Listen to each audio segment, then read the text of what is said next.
আমাদের নির্বাচনের মধ্যে ১৬ নম্বর ওয়ার্ড, প্রত্যেকটা ওয়ার্ডের মধ্যে এখন কাউন্সিল না থাকার কারণে বিভিন্ন মানুষ খুব হয়রানির মধ্যে আছে। বিভিন্ন কোনো এতে অফিসে যাবে, অফিসের মধ্যে বিভিন্ন মানুষের দরকারি কাগজপত্রের জন্য এতে অনেক হয়রানি হয়ে যায়।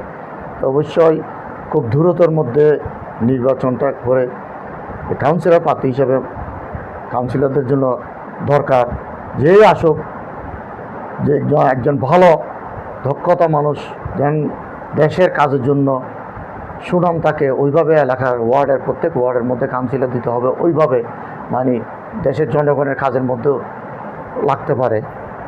আমরা চাই, অনেক বিগত সরকারের মধ্যে অনেক কাউন্সিলর ছিল, তারপরও অনেক দুর্নীতির মধ্যে ছিল, ঠিকভাবে দায়িত্ব পালন করে না, বিভিন্ন অকারেন্সও ছিল। এখন আমরা চাই জনগণের সরকারের মধ্যে বিএনপি সরকার আসছে, তারপরও মেয়র আমাদের শাহাদাত আছে, তারপরেও উনিও চাইতেছে ইলেকশনের মাধ্যমে আমি নির্বাচন করার জন্য, কেন অনেক জনপ্রিয়তা আছে এলাকার মধ্যে, প্রত্যেক ওয়ার্ডের মধ্যে, চিটাংয়ের মধ্যে একটা তার অবস্থান আছে যে অনেক নির্যাতিত, অনেক নিবেদিত, অনেক কষ্ট, অনেক মামলা হামলার মধ্যে শিকার মধ্যে এখনও মেয়র আছে ডাক্তার শাহাদ ভাই। তারপর উনি চাইতেছে প্রত্যেক ওয়ার্ডের মধ্যে কাউন্সিলর প্রার্থী হিসাবে কি নিয়োগ দেওয়া, এটা আর কি।